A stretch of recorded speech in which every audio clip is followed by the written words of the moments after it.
Lolita Express was the name Jeffrey Epstein gave to his private Boeing 727 jet. Boeing sells expensive stuff. Selling expensive stuff usually leads you to do sales calls. The problem? You hate sales calls. You hate spending your days on Zoom calls, behind your screen, talking to strangers. Even as an extrovert, it drains your energy, and you don't want to delegate this to a sales team either. Well, I gotcha. If you're a growth operator building systems for creators, or you're a creator yourself who wants to stop closing through calls, this video is about the systems that will save you from those painful calls while increasing your profit margins because you don't need to waste it on closers and setters. It will help you build an operation that takes some time to build, but it's very hard to destroy, so you don't need to be chasing the next trend over and over again. It will give you the keys to the last asset you'll ever need to build to get consistent profits while doing less. It works,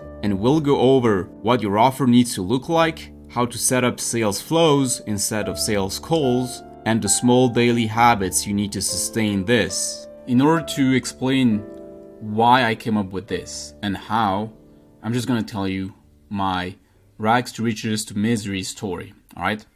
So remember the office of Neo in The Matrix? Before he takes the red pill, well, that was my office. That's a good view though. It was a big corporate tower. I was working a wage job and was $12,000 in debt. And while I was working that job, I started a new endeavor. I provided my skills to creators and online businesses, and I focused on one thing: outreach. I quickly got replies even with a low volume of leads, so 50 to 100 leads per day. Not even less than that. And then one day I got a call from work. Hey, you don't need to come today. We're done. Have a nice week. And just like that, I was fired. 2 hours later, I get a Stripe notification. It says you received a payment of 1,000 euros from a client. And a few hours later, you received a payment of $750 from another client. A bit over 1.8K in a day. And those felt great. Not because of the amount, but because of the way I got these clients. I just sent emails, content, and Telegram messages. No calls, no appointments. But somehow, I grew this business to 6 figures a different way. I did what everyone was doing: book calls. And at the peak of it, I was in a nice co-working office in Bangkok, in another tower that was called the G Tower because it looks like a G. That was where I was working. And so I was taking calls every day. I was stuck in front of my computer screen, and that was at a time dictated by other strangers, right? Because they book a call at the time that is right for them. And I just did something that I hate, which is sales calls. And yeah, it just seems like I was back to another kind of slave job in a big tower.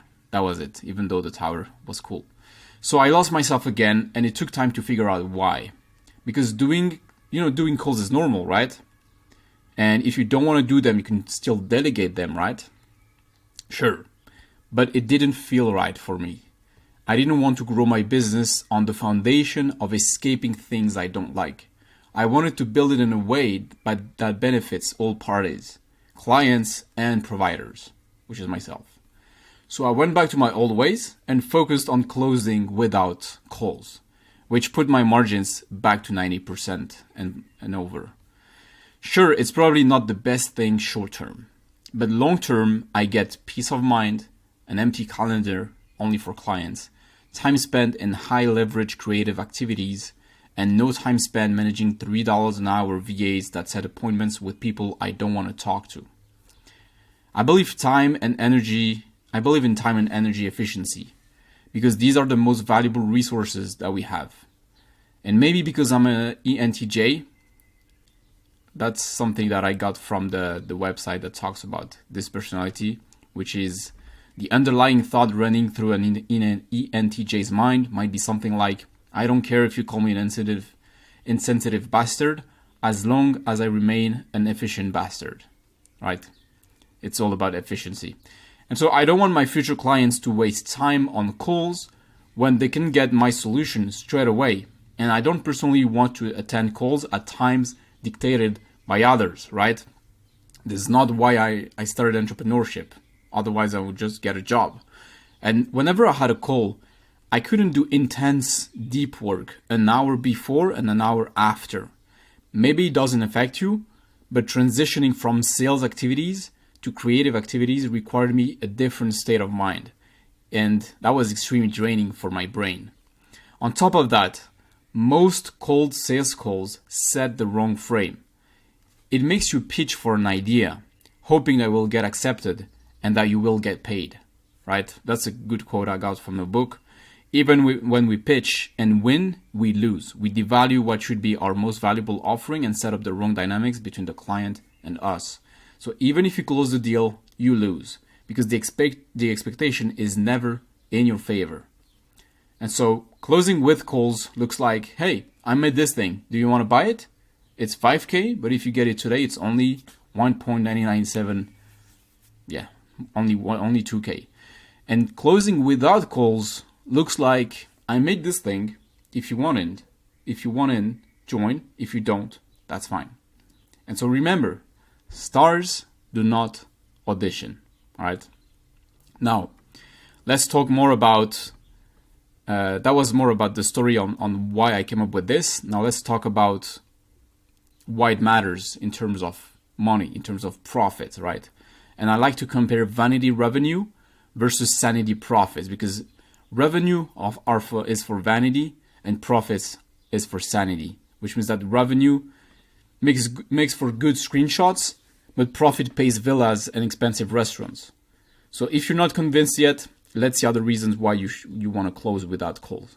We'll compare 50,000 per month revenue in the standard way and the content operator way. So, by the way, these are all estimations. So standard way, you have 50K revenue. The offer is 5K, for example, and you need to have 10 clients every month in order to make 50K.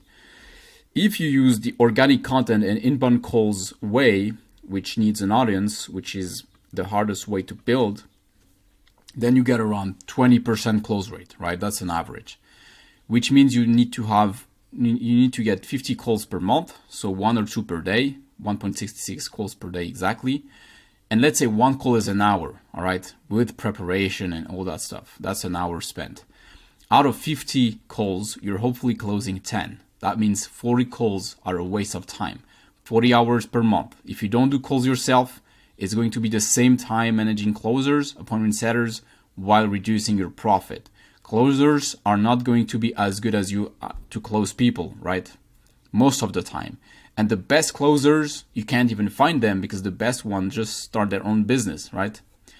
And so 5 appointment setters, that's a rough estimation of $1,000 base plus 5 to 10% commission.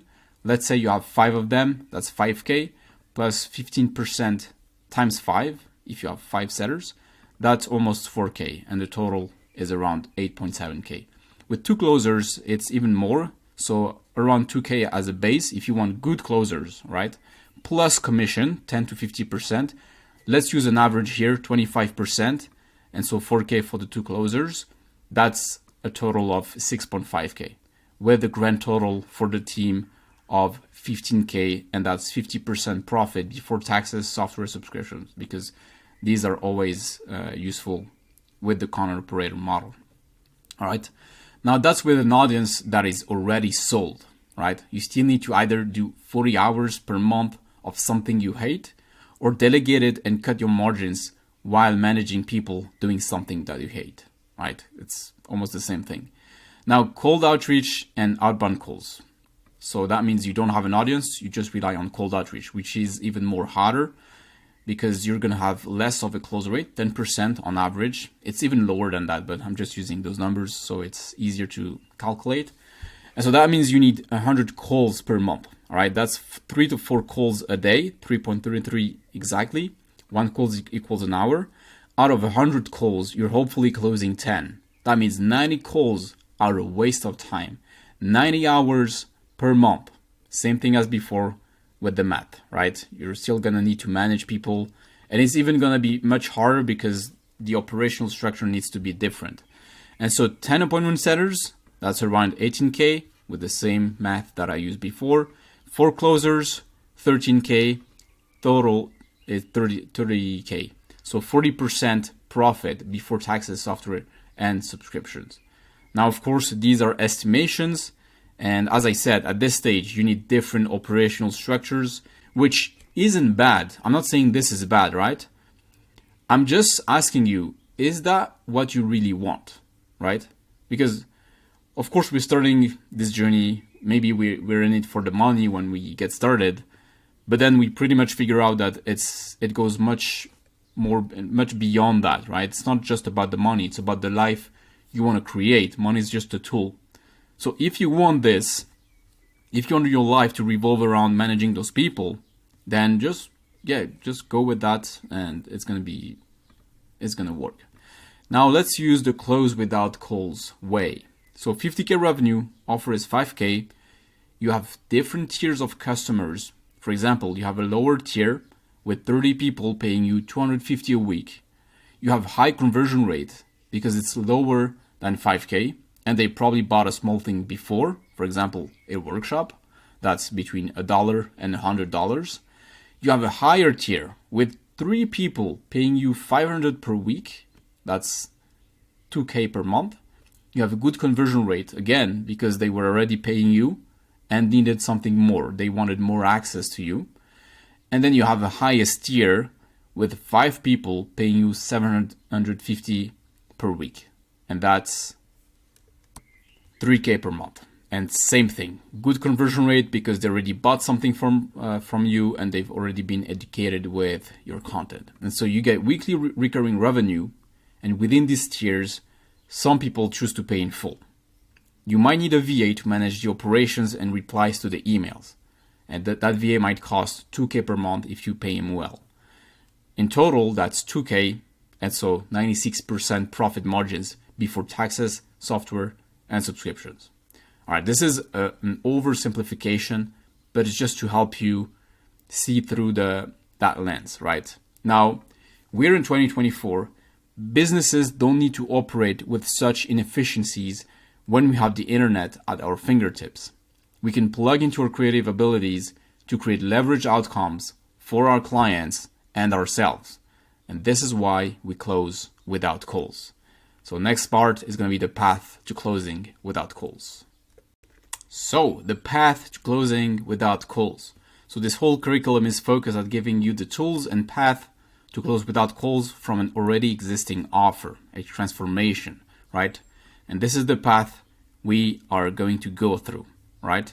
Now, just as a quick overview, the goal of this whole path is to go from needing calls to close prospects to not wasting a single minute with prospects who might not buy.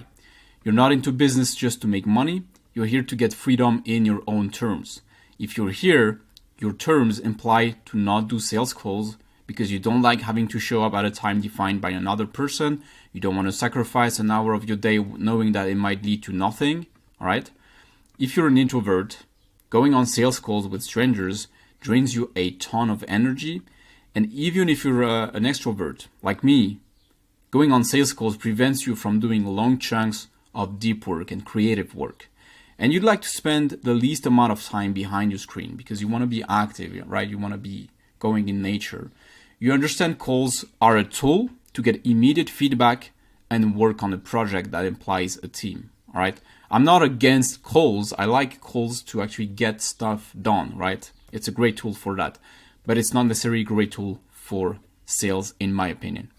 Now, the benefits of that is that you're going to have more time freedom. You're not going to have appointments set by other people and make you show up at a certain time. And if you don't do calls, well, you don't need to delegate to closers and sacrifice your margins by paying a large commission and a base, all right? And so these steps are all based around time and energy, creative and mechanical energy, efficiency, right? And the way we'll go through that is we'll start by defining the logistics of your offer. So the different ways clients get to experience your offer and how to price it effectively. Then we'll go over the sales flows instead of sales calls, which so in order to make it work without calls, we need to understand what creates a client. We'll move backwards from what creates a client all the way to what creates a consumer, all right, a lead or prospect. I call them consumer, and I'm going to explain that later. And this way, we design the levers that will make people flow through the layers of the offer until they reach the main offer. And then lastly, we'll end up with the efficient habits, which is a part about making sure that the operations run every day and that we fuel them with minimum viable habits. All right, the goal is to keep them under 100 minutes per day, so it's easy to be consistent, because any worthy achievement is made through consistency. Next part, offer logistics. All right, let's go back to the basics. What transformation do you provide? All right, your offer is the perception of a vehicle that takes people from A to B. That's it. But it is a perception, meaning it is the communication tool that shows a potential outcome if people choose to take part in it, all right, and pay with their money, time, and energy. And so you're offering them to save money, time, and energy to change something in their life. They could do it themselves, but you're providing speed, direction, and simplicity. Now, your offer can be experienced in different ways, and that's what we're going to cover in the next part. And that's all you gotta understand to make it super simple. Which, for example, you go from fat to fit, invisible to famous, lonely to surrounded. That's how any offer works. It's a perception of what you can get. I've added some templates here so you can create high ticket offers, and it just helps you defining the ways your clients are failing on their journey, so you can define the anti-failure scenarios and use them as guarantees, all right, and to make sure that they actually get results. And then you can select your market segment, aka the people who will benefit the most from your offer. So this way, you're not targeting the wrong people. And then you can come up with a headline that summarizes the whole offer in a few words with a simple sentence. All right, let's go to the next part, which is how can you help? So how can you help? This module will help us define the different ways your clients can experience your offer. So let's say someone paid you $100,000. How would you deliver on your offer? Chances are you would meet them physically to force their way into success, give full access to go on calls with you, do stuff for them. For example, if you're a fitness coach, you could hire a meal prep service to deliver the right meals to your clients. As a web design agency, you could design and build the websites for your clients, of course. And as a sleep coach, you could offer them a smartwatch, go to their apartment and set up their environment for the best sleep, right? You could also be available and reactive to text messages, give away all of your resources and documentation, and invite them to your workshops. And the goal of this exercise is to imagine all the ways a client can benefit from your offer, right? And so, for example, I just ranked them by order of time needed from you, but you could give 100% access to you, and then one-on-one calls, DMs, group calls, courses, community, workshops, ebooks. There's a lot of ways people can experience the promise you're talking about through the offer. And we can rank them based on time and energy expenditure from you to define the right pricing for each layer. All right, layers are going to be important. Just keep that in mind. And it also helps us define how consumers will flow through the layers of the offer, all right, in order to become clients without calls. And so for each way someone benefits from your offer, you have different hats to wear. Some require more of your time and energy, and some others less. Knowing them helps us understand how effectively we can deliver on the outcome and price it accordingly, right? Now, these are the different ways you could deliver on something, no matter at what stage. So you've got the service, which is building the solutions for them. It's what requires the most time because it's full implementation. So it would be between A or B would be building the full answer for your clients, all right? Then mentorship, which is about building solutions with them. So it requires a lot of time as well because you need to guide them and you need to give them the value. So you're building the answers with them, and then consulting, which requires a bit less time because you're just giving the answer. All right, that's just the value. You're giving the right answer. And then coaching, which requires the least time because it's just guidance, which means you're going to help people come up with the right answers. All right. Now, there's nothing that's better or less good than another. It's just different hats you need to wear because not everyone needs, for example, if you have one-on-one clients in your coaching programs, some people might just need the answers. Some people might need the clear process, and some people might just need you to ask the right questions so they can come up with the answers. All right, that's just something you will need to adapt. And yeah, that's just what I said here. So next part is going to be about the pricing. So pricing, how much is your offer? How long does it take to achieve the result? If there is no time to achieve it, how long are you willing to help clients? Answers to these questions will help us define the different layers of our sales flows, aka the way people will become clients without sales calls. In order to do that, we'll use the Matryoshka offer, right? Looks like this. I don't know if you remember those Russian dolls that you can place inside another, but that's the model we're gonna use. And so let's use the example of an offer that helps people plant money trees, right? It offers to have a money tree that generates 200K a year, and it takes 6K as a fee and 12 weeks. And this is our biggest Matryoshka doll that will get all the other dolls inside, right? This is the biggest offer, 100% access, all right? 6K, 12 weeks. And so it's the offer that provides the most value. From this offer, we can define sub-layers that include different ways people get to achieve the outcome of growing a money tree without 100% access to us.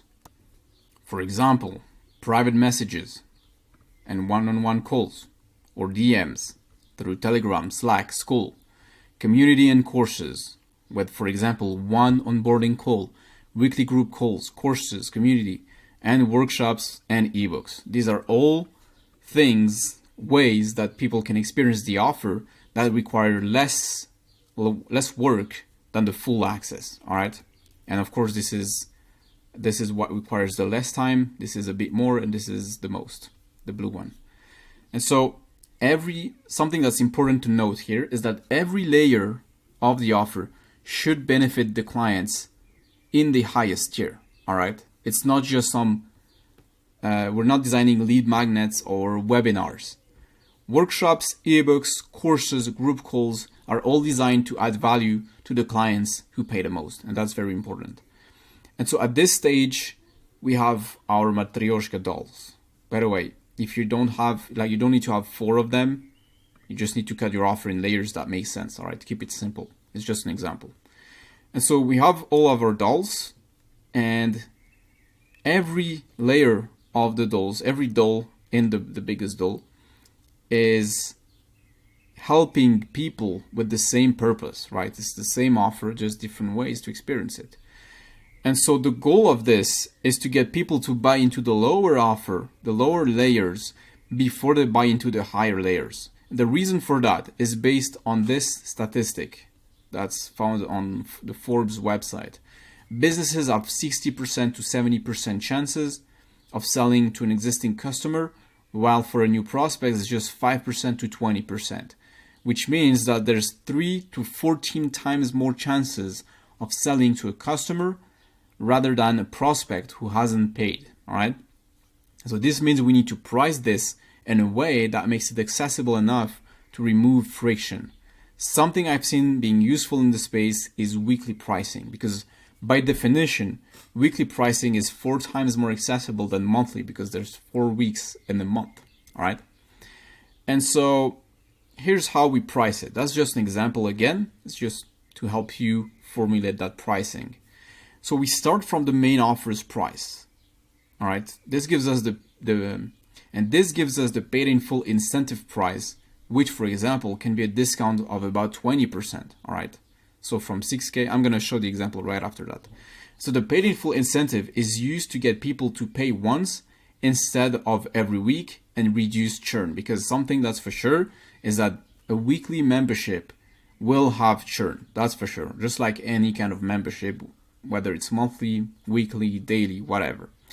And so the tip is to, by the way, it's better to state the price in absolute numbers, right? So instead of saying 20% off, you say save $1,000, right? People have a better time visualizing the amount when you say it rather than just the percentage, all right? And so now from the main price, we define our higher access membership. To do that, we divide the price by the duration of the offer, all right? And for a lower access, for example, the red access, the red layer, we can,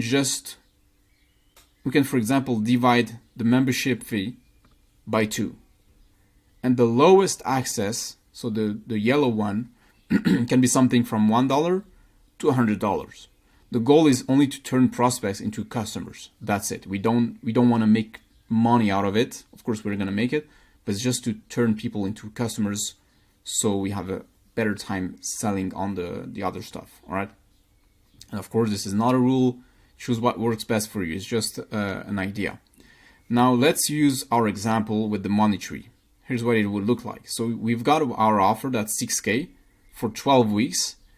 And the paid in full incentive, which is around 20% off, something, maybe 18% off, that's 5K. So you save $1,000 if you pay in full.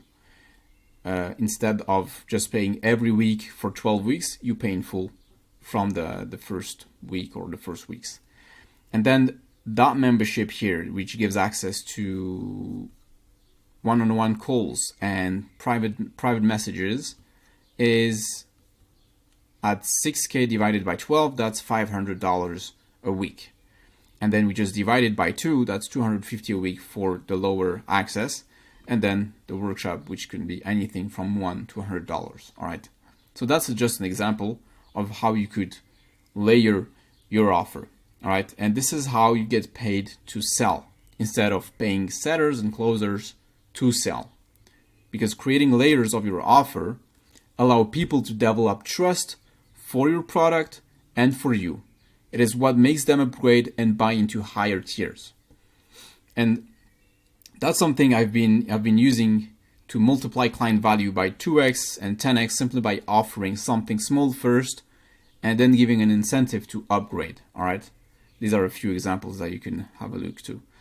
And so upgrading becomes obvious for them when they have developed trust for you through the lower offers you've made, because sometimes, you know, they know the value that there's in working with you, but they don't trust you, right? And so in order to trust you, they need to give you money first to work with you in a different way so they can trust you on the full offer. That's how it goes, all right? So next part is going to be about sales flows, which is how to get paid to create. All right, so how to turn customers into clients. We just started sales flows, which is the model that will replace sales calls. And so in order to understand it, I will do it backwards, all right, from the goal, which is getting client, and I will do a differentiation with customers. So clients are the people who bought into the main offer, the highest access, and customers are people who bought in a sub offer, in a lower access, a lower layer of the dolls, the Matryoshka dolls, all right? And so moving backwards from the offer, we're at the stage of understanding how to turn someone who bought a small thing from us to buying the highest thing. Now let's think about this. If you had to ask for a favor, would you ask your friends or random strangers? Obviously, you're going to ask people you've already asked before. And it's the same thing with people who bought from you, right? That's the stat I talked about in the previous module. And so we have more chances of selling to a customer than to a prospect. And that's what we're going to leverage here, all right? This is the tenet around which this whole strategy revolves. And so, yeah, it's all about sales flows. So in order to explain sales flows, just going to read that through. So sales calls close prospects with an offer. Sales flows open prospects to an offer. All right. The goal is to get them to become customers so we can open them to the possibility to become clients. That's how we see it. because water in motion stays in motion. All right, that's water flow. Money in motion has the tendency to stay in motion. This is cash flow. Flowing water produces energy. Flowing water is clean. Stagnant water loses energy. Stagnant water is dirty. You don't want to have stagnant water. And the more money someone gives you, the more money they are likely to give you. So we start with the most frictionless way to collect it and sell upwards. And of course, some people will buy the highest offer straight away, but we're building our operations on the rules, not exceptions. So how to sell higher access tactically? There are 4 strategic times to sell higher access to people who already bought something from you, all right? Which is this whole transition going from this lower access and lowest access to higher access and highest access. So the first strategic time to do it is after they buy a lower access, all right? So for example, they bought into the lower access, a community or courses, doesn't matter. And then you offer a paid in full incentive to buy now expressed in absolute numbers. For example, 5K, save $1,000, just like I said before. And you can do it through a onboarding video that people see after they buy with an automated funnel, or you can send a message manually with the offer, all right? That's an example of a funnel that could work with that. So a sales page, they buy into lower access weekly membership, they get redirected to onboarding video on Skool or whatever platform, and then you talk about the offer, which is how they can save money by paying in full now, and the offer has to be valid for a certain amount of time, because then after a while it's not worth it, right? And you want to reduce churn, so you better do it in the first few weeks or first few days, depends on your model. By the way, these are just a few examples of how I've multiplied client monthly recurring value. That's just from an email where I talked about going from the lower access to the higher access. And that was from a Skool DM, which doubled monthly recurring revenue, client value from a Skool community post to get people from the lower access to the higher access, all right? And then the second strategic time to do so is after the onboarding call, all right? So you get an onboarding call, you talk with them, you deliver value, you build trust for your product and yourself by over-delivering in the onboarding call, and then you just send a DM or an email offering the full access to you for the initial duration of your program, all right? Which is, for example, 12 weeks. And so that's how I've been able to do it as well with just an onboarding call and a Skool DM. A third time to do it is right after a win. So winning proves that your product works. So let them know if they want to double down by investing in the full access and getting a discount or incentive for it. It could be something different than a discount, right? Just feel free to add anything they would need. It could be that you add some other kind of service, that you add some kind of access to a software, to a retreat, to a summit, to whatever, all right? Just get creative on that. Depends on your offer. And then last time, to strategically offer the pay in full incentive is after the second and third week, because the incentive loses power as time goes on, because you want to deduct, what you want to do is deduct the price on what they already paid. You want to deduct it from what they already paid when they just joined, right?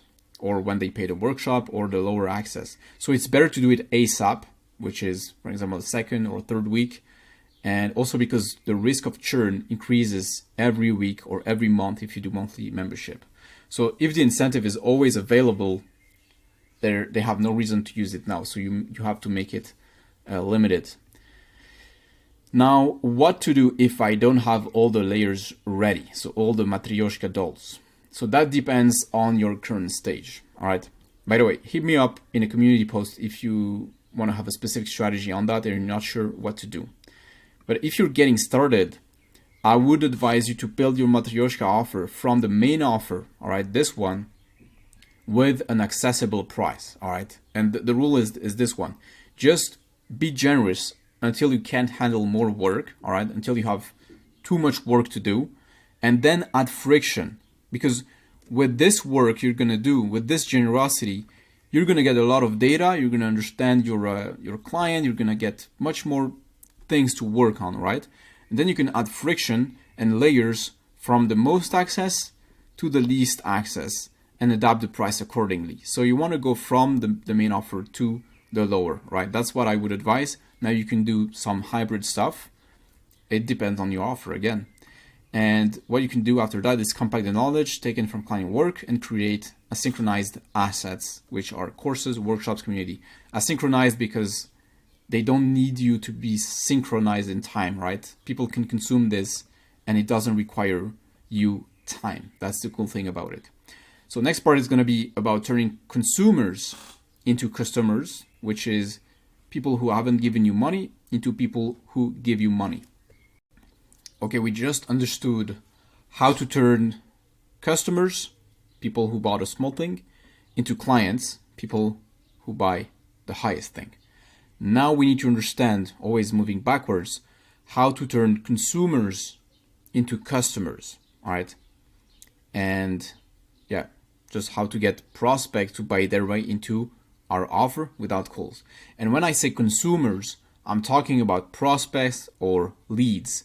I just want to call them consumers because it reminds us that they are still consuming something, and that something is our content, which this whole strategy revolves around. Because content are products that deliver on an outcome, and they consume content by paying with their attention until they pay with their money. So that's why we call them consumers. And I'm going to call them this way for the rest of the modules. So now when it comes to the value, the content, just a quick overview of that, we need to keep the how. So the how is the value, is to how to actually do the thing, how to like your offer is telling people how to do something or helping people how to do something. So telling the how is mostly for the paid clients, all right? Because people who don't pay as much attention. And in order to get value from your program or system or offer, they must pay attention, a lot of it, right? And so making it free would do them and you a disservice because nobody is going to benefit from it, right? So free content that's paid with attention, it's not free, it's not so much free, is more about the why, all right? It's about where to look and why they should look that way. It's about why your system matters. That's the content we want to create. And so this module will show a lot of steps to achieve the sale. You could think that it's a bit too much and that thing could be more simple. But you need to understand the philosophy behind this. In order to understand what leads to outcomes, we need data. And the more data points we have, the better we are able to successfully predict any outcome. All right, it works for anything. And so in this case, we could simply add a link to a YouTube channel or Instagram bio and hope for the best, right? And just focus on creating content. But this wouldn't give us enough data to iterate on. And this roadmap you're about to experience is made in a way that gives you the most data, that adds friction to filter out bad people, and that is simple to sustain. And we need to do this if we want to close without calls, because what happens in a call, we need to extract that and spread it over the whole experience, over the whole sales flow, right? I hope that makes sense.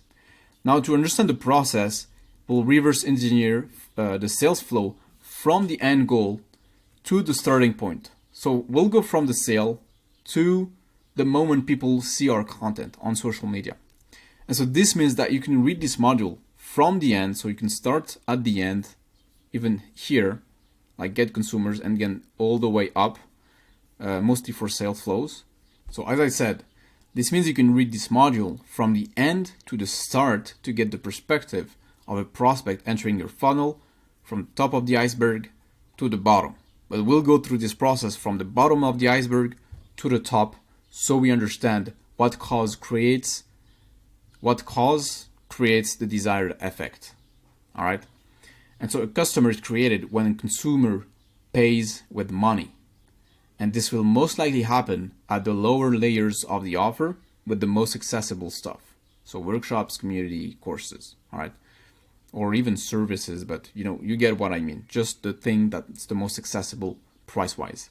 And so in order to do that, we're going to go through this whole roadmap, which goes all the way from the consumer to a lukewarm consumer to a warm consumer to a new customer with the lowest access thing. And we'll go backwards to analyze what happens at each step, all right, with proven processes that I've used, that my clients have used, all right. And so what I like to say that we are using is the content ATM, because just like a regular ATM, it allows us to withdraw value in the form of cash and attention from our audience, all right. We withdraw attention from consumers and cash from customers. And so let's start with the first part, which is going from warm consumer to new customer. So that's the part. This is actually the last step in this process of having customers. So we successfully got a new customer. From this point, we're able to either keep the customer at this stage or help them achieve more and faster by moving them to the higher layers and make them become clients here, right? And so the step before that is the sale that turns a warm consumer into a customer. And so we've got the sales page, an email, and another email. And by going in reverse order to understand cause and effect, it's obvious that what comes next is a sales page to which people will add their credit card details. And the layout should be simple, all right? Consumers should already be pre-sold with the offer that you've sent them via a Google Doc, for instance, and the content they've consumed, all right? The structure is basically a headline, a payment form, and the list of benefits included in the offer. I've just added an example here. Looks like this. That was for a workshop, right? Pretty simple. The payment form, some benefits, some proof, and that's it. And a headline and a deadline. All right, that's what we use. Now you can check the example here. I've made it with Go High Level. You can get 30-day trial here if you need it. And so, yeah, the membership, if you want to sell the membership because that's just for the workshop, then you can do the same, all right? It's not always there because spots are limited, and so this is why you can't see it. And so here's the structure basically: headline, deadline, payment form, list of benefits, and proof. It's not mandatory, but because you do it with content already, but you can add it. Now the goal is to really keep it simple. When it comes to selling the access to your offer, people should already be sold on the Google Doc or the thing you're using to actually explain the offer and the roadmap. You should be able to sell from you should actually be able to sell from a simple Stripe link that usually includes a headline, a deadline, a description, and a payment form, right? And they are the #1 payment processor on the internet. So they know what they're doing, right? So we better trust them. And before that, so before the sales page comes the link to that sales page that's sent by email in that example, all right? And so here's a template of a message to send right after a consumer has manifested his intention to work with you. That's what it looks like. Great, here's what to do. Save your spot, and then you have the link. Book your call if you want to do onboarding calls with me whenever you join. Now, what's the thing that triggers that reply that you're going to send to your consumers? Well, it's going to be a call to action that I use in my newsletter. For example, it could be a call to action that's I am in, that your prospects, that your consumers need to send, but it could be anything, right? That's just an example. And so whenever people reply I am in, I know it's time to send the link, all right? So we successfully completed the warm consumer stage. What comes before is the lukewarm consumer stage, where people get curious and want to learn more. So what comes right before that, right before someone replies I am in, we've got an email with the Google Doc offer that replies from a positive reply from a prospect that replied to a newsletter, all right? And so if we go the other way around, which is the normal way, is your daily newsletter, you send it, you add a call to action for people to reply if they're interested in the thing you're selling, and it's good to do an offer a day. and they just reply XYZ if they're interested, and then you reply with the offer on a Google Doc, on a Notion file, whatever. Google Doc works pretty well. And so the thing that triggers consumers to potentially become customers is a clear offer. The same goes for a sales call, by the way. If you can clearly explain your offer, show how it will positively impact your customer's life, and prove why you're able to make it happen, you get the sale. That's basically it. And that's what we're doing here on the Google Doc, except for the trust and proof part that is developed through content, all right? And by content, I mean the newsletter and social media. And I'm going to explain how these are the same. So it could be a Notion page or a regular sales page, but I figured out that everyone has a Google account and it's not intimidating to open such a file, all right? And so this doc needs to clearly set up the expectation and call to action to move forward. So with the reply, I am in as shown before. You can get a template here. So a fill in the blank template, just to show you what it looks like. It's a pretty simple doc, 3 pages with the roadmap, everything that's specified here, everything that the customer gets, the price, the summary, and the call to action, which is, all right, email or reply you with I am in or whatever you want. And yeah, that's the most important thing.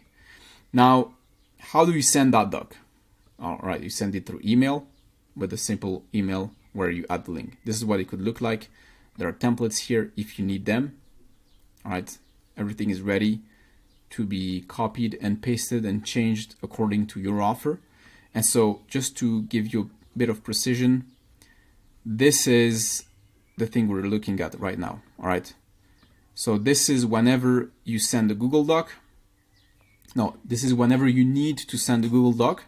You add the link here, and then that's the message. And then there's even a follow-up if they don't reply. All right. So that's the part of the Google Doc. And again, as I said, this stems from a call to action that you're going to add to your newsletter. And how does it look like? This looks like this. So we just write our daily newsletter and add a call to action at the end of it for people to reply anything linked to the topic that's related to our offer. So that's just an example of a newsletter that I sent, and that's just the end of it. All right, that's just the part where I do my call to action. Before that, there's whole content where I talk about a topic, and then I say, if you want to your autonomous offer that runs without calls, reply autonomy, and then I sign, and then that's a reply. All right, autonomy, and that's where then I send the Google Doc. All right, and so all of what I mentioned is about the replies to consumer who's interested in joining the main program at its lowest access. But if you're at a point where your cohort is closed, you can still sell access to other stuff. All right. For example, a workshop by adding the link of the sales page to the bottom of your newsletter. Simply adding the link because it's a cheap price. It should be a smaller fee, so you don't need to go through this whole Google Doc thing. And if you want to sell the wait list to join the next cohort, then you just need to tell people to reply with waitlist, and then you can mark them with tags on. I personally use emails, like Gmails. You can add tags depending on their state, and you can add a waitlist tag. So this way you can quickly filter through them, and whenever you open the doors, you just send them an email. That's it. So we're done with this part. So that was this part. What comes before that is, so before a lukewarm consumer is an owned consumer, and that's very important. So at this stage, we're almost at the surface of the iceberg. We are at the stage of ownership of our consumers by getting closer access to them with emails, because not all consumers are created equal. The ones consuming your content on social media are rented, right? You rent the attention on the platforms. You don't own Meta, you don't own TikTok, you don't own YouTube. You rent the space here so that your content can be shown to those people. And then the ones in your email list, which are owned, all right? It's a list, it's a CSV file with emails, you actually own it. And you want to own as many of them so you become independent and sovereign, all right? And to do this, you just need to create a landing page and then add the link to the landing page on your socials or on the main social media. Now let me explain how I do this. So my main content is on YouTube. That's where people connect with me and my message. So I like to direct people from all other social media to YouTube. And it's only when they're on YouTube that will use my link to my landing page, right? But that's a personal preference. Find what works best with you, or hit me up if you need recommendations. You can add your landing page link to all of your social media. It's really as you want. Now, and the reason I do that is because I really want them to consume more of my content before they opt in. So this way they're higher quality, right? That's an example of a landing page. That's just the landing page I used, again, with Go High Level. The structure is simple: call out avatar, headline, subheadline, form, and proof if you want to add them. But again, you can do that with the content. All right. So that's it for this part. Next part is going to be about getting the consumers. So on social media mainly.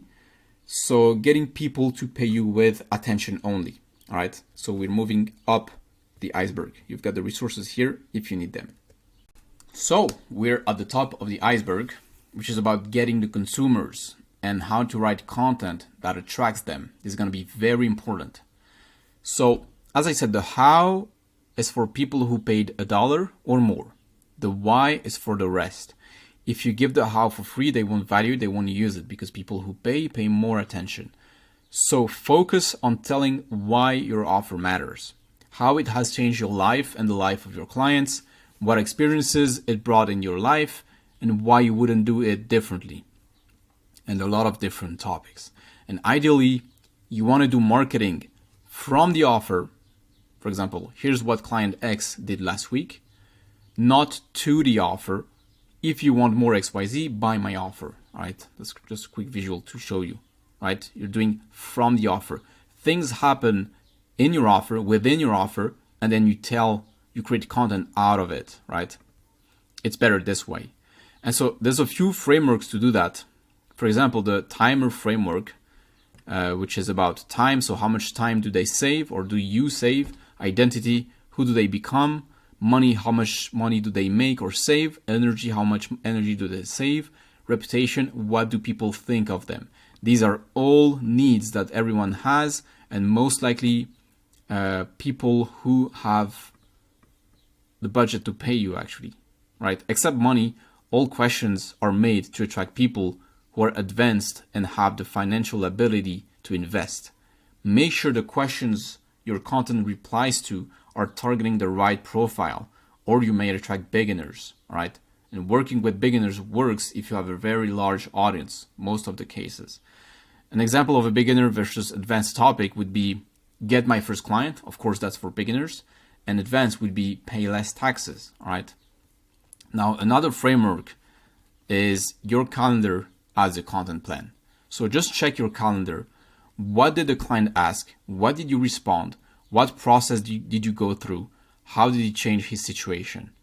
And then just check non-work but relatable things, for example, gym and workouts, reading, errands, food, and look for lessons you can draw from these, all right?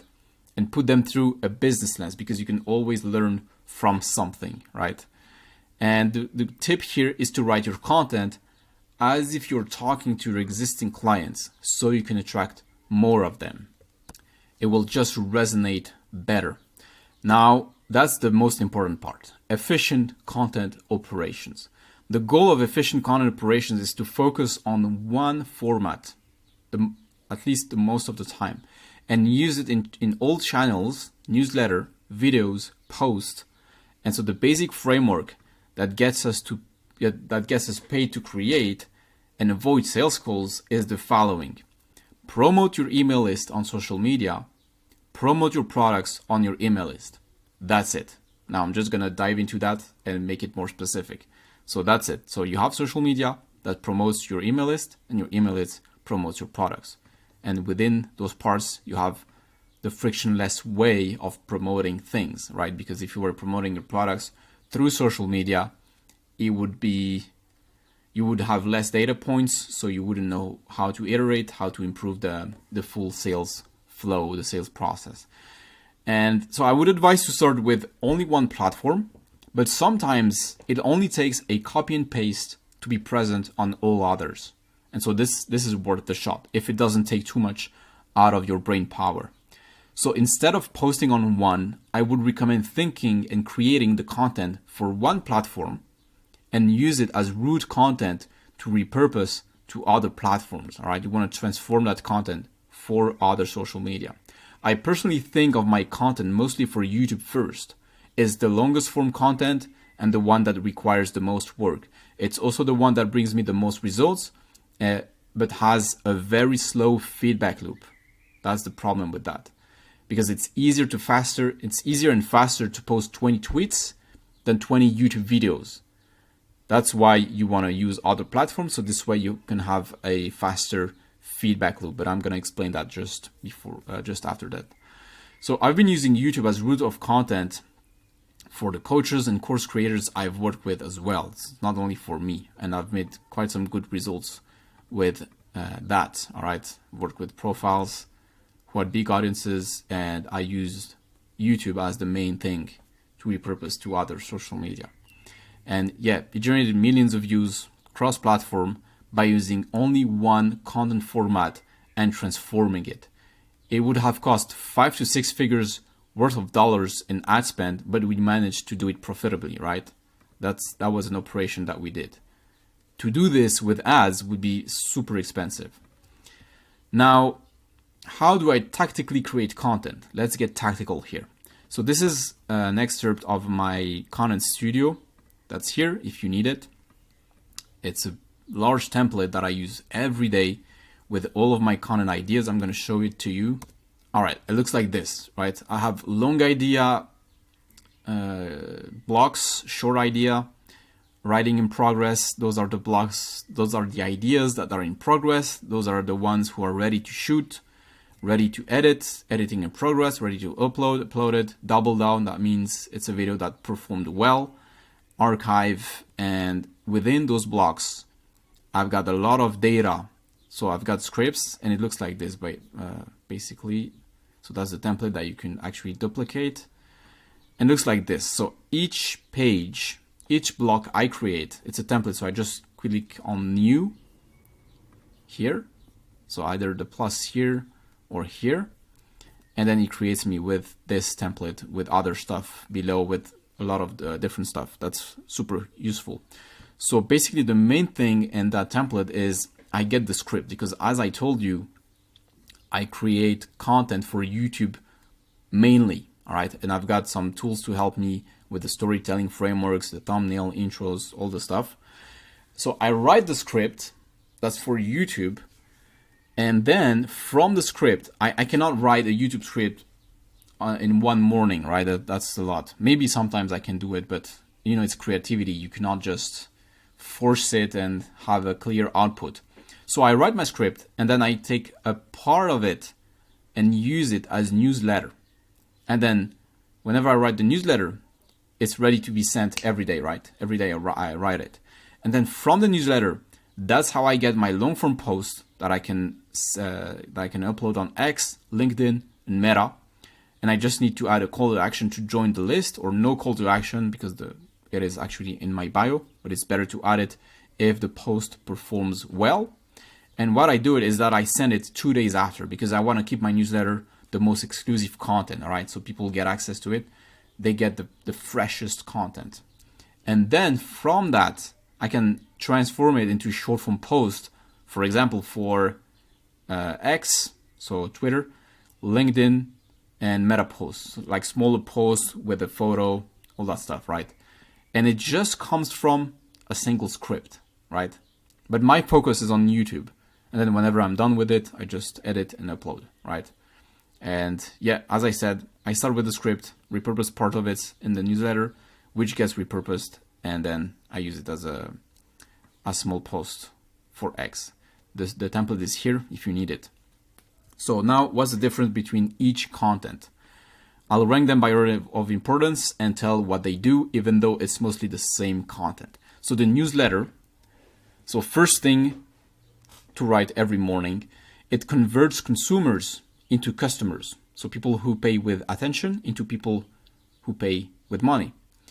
It's written mostly based on my YouTube scripts, but not always, all right?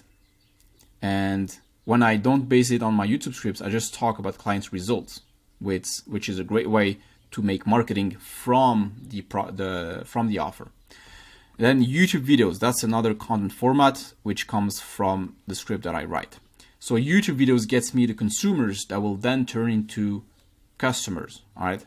And then I've got X and LinkedIn, which get me more consumers and has good networking features. So it allows me to force my profile to be seen by the right people by just engaging with other people and commenting below their post.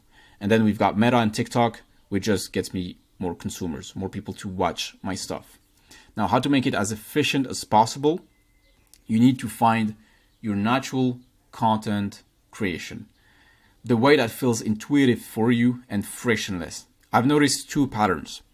Talkers who can just talk in front of a camera and get the insights out of their mouth, and scribes who need to write a script before they record it. I'm more of a scribe, all right? I need to write the ideas before I record them.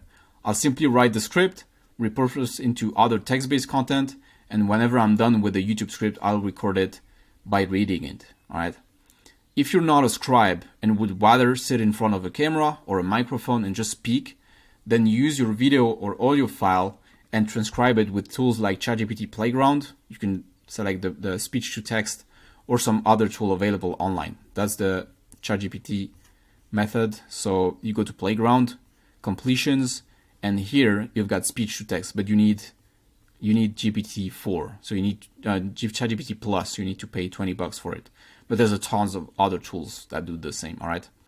And this will get you the text-based content you need to send as newsletter, all right? That's very important. And of course, to other platforms. So from the thing that you can just spit out in front of a camera, the content that you're just going to talk, that you're going to speak, you can use the words that you're going to get from these tools as a newsletter, all right? Just needs to be as a good size in a way that you can do it every day. So that depends on your content output. But yeah, that's the whole idea.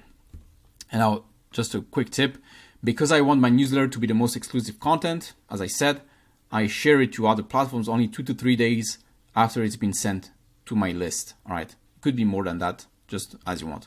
And this way, I'll serve as a good reminder for consumers, because people need to be reminded more than they need to be taught. This is why it's absolutely ethical to do that. People might think like, yeah, maybe it's not a good idea to just send over the same content, but actually it's even better, because with all the content that we consume every day, we just need to have the right reminders. We don't need more knowledge. We need the right knowledge. We just need to repeat the right knowledge in our brains, right? That's what we need. So yeah, I thought that was a good quote that summarized this concept. So next part is going to be 100 minutes per day. So how to sustain this operation with 100 minutes per day. And that means that we're done on the sales flow, and that you have everything from the moment people see your content on social media to the moment they become own consumers, to the moment they become customers, so they buy a small thing, to the moment they become full clients and buy into your highest thing. All right, guys, this video is just to document the process of me creating content every day and why I do it and how you can do it. All right. Maybe you already have a habit with which you create content every day. If that is so, then you know what you're doing. You don't need to watch this. This is just suggestions and ideas based on what I do every day. So basically, if you think about content, whatever it is, it's all about text, all right? It's all about words, whether it's a Facebook post, an Instagram post, Instagram Reel, YouTube Shorts, YouTube long form videos, LinkedIn posts, Telegram, Twitter. It's all text-based, right? Then you just turn it into a video or an audio file or whatever, all right? Based on that fact, we came to the point where we just need to write every day, because that is the base, the foundation of content. And so what I do is every day, at least for 30 minutes, I will write content. All right. And so my process looks like this. I write every day my most important content, right? And my most important content is about YouTube, because YouTube is my main vector, my main channel of acquisition. All right, it's the main channel I want to grow, and so I focus on that. And so YouTube long form is about scripts. I write scripts. Now it's hard to write one script a day because videos can be 10 minutes, 20 minutes long. So what I try to do is write parts of a script. All right, and those parts of script serve as newsletter, right? I don't try to write the full script at once. I just write parts of it and just some stuff that happens in my life. And then I use it to then compile all of it and use it as YouTube videos. That's what I did with the latest video. So here's an example on my small channel. This video here, that's 13 minutes with a lot of editing, is basically this here. All right, that's my content studio, which you can get access in the templates here in the school. And so I just wrote a lot of scripts, all right, divided in different parts, and then I compiled all of it into a full YouTube video. That was it. It's pretty simple, and it's much more easier to do it this way. All right, so now let's go back to what I was talking about. So I just write parts of a script which should serve as newsletter, which I send every day, because the newsletter is the perfect tool to then convert your audience and to talk to your audience every day. And so what I do is I write those parts, those newsletters, I send them every day, and then I write from the newsletter, I write a post on Meta, so a Facebook and Instagram post. I'm going to show it to you. So, as I said, that's a post, all right? And this is basically a newsletter, right? And the same here, same here, same here. As you can see, it's the same here, same there, same photo, and same post. It's always an image and a post. That's what I do. It's pretty simple. And it's the same here on LinkedIn, and this, oh, I'm not logged in, but yeah, it's the same on Twitter, and it's the same on Telegram, all right? It's always the same. Now, what I do is I schedule the posts on social media. Let me explain it real quick. That's just me, right? You don't need to do this. So I basically write the newsletter. I send it on the same day to my audience, and then I schedule on social media 2 days later, right? Because I try to make my newsletter as exclusive as possible. Now that this is said, I'm just going to show you the full process, all right? The raw process of me doing it. So I get started on my content studio, which is where I write my ideas and expand on them. And so basically, I just document what I do. That's the easiest way to create content. And so I just had an idea, just started the outline, all right? I just started this, but basically at the moment, I'm working for a client for who I'm preparing a marketing campaign. And so what I'm doing for this client is I'm responsible for the copywriting to sell an access to his community, all right?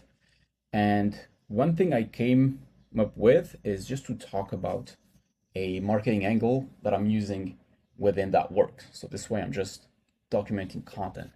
And so one thing I thought about is basically we're actually in charge of this whole operations, and we're gonna charge $20 for his community, right? And so $20 is also the price of a Netflix subscription, right?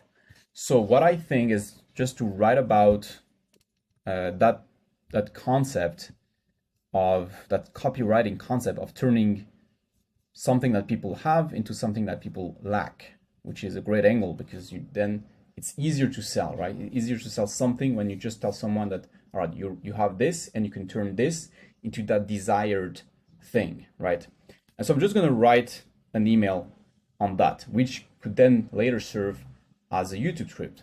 So I'm just gonna show you how I write it. So that's the outline. I'm just describing the concept, the context. You got to think of a title. The titles that work best for me in terms of open rates are always questions. So yeah, I'm just gonna write first and then show it to you. All right, so I just wrote it. This is the email. All right, the new title. All right, use this to steal clients from your competitors. I'm not gonna read it. Like, you can read it, you could just pause. This is not the point of this video, it's just to show you the process. So now that I have my email, I just need to add a call to action. And I'm gonna add a call to action to each email from the newsletter, but not on the social media post. The social media post goal is only to get people to the newsletter. So this way I own the audience.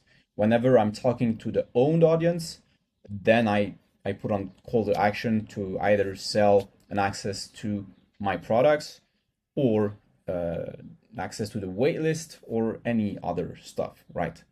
So the call to action, by the way, I've added sections here.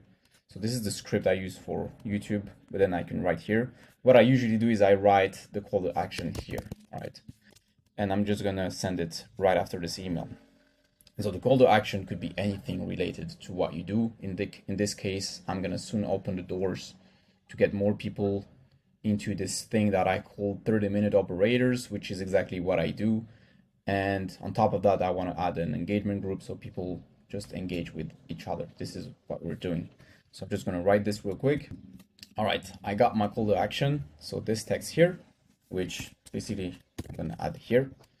And now I've got my email and part of a script ready. So now we need to move on to the social media part. And I'm just going to show you how easy it is. So I just open Meta. So this way it's posts on Facebook and Instagram at the same time, just for efficiency. And by the way, the format, as I said, is text plus an image. This is going to be the image, just 6 eggs, because I talk about eggs. Pretty simple. And here we go. So this is the Meta business suite. So what I need to do, basically add the photo. Now first, copy the text. Now actually, I start with the newsletter and then I copy paste from the newsletter. So this is where I get started. Those are my newsletters, all right? So what I do, pretty simple. I just clone the latest newsletter. And this is Go High Level, by the way. If you want to try it, I've got a link so that you get 30 days trial. It's somewhere in the school. And so I clone it. This way I have the same structure, the same layout, which is going to be text, image, text. Pretty simple. Now the image, I just need to upload it every time. So I just click here. All right, I've got my image here. And then I just copy and paste the text, just like this. Boom. And then pretty easy. And boom. And then I just format it so it looks better. This is what it looks like. Pretty easy, all right, with the padding and the space. And then from this, so just save it. I use the title here as subject. And from this, I will go to Meta. I just started with Meta because I like it. And because this formatting here will be, I will keep this formatting on the other posts on other social media. All right, this is why I do it. So this way it's more efficient. And then I just copy and paste the full text without the call to action. All right, so just this until the end of the text.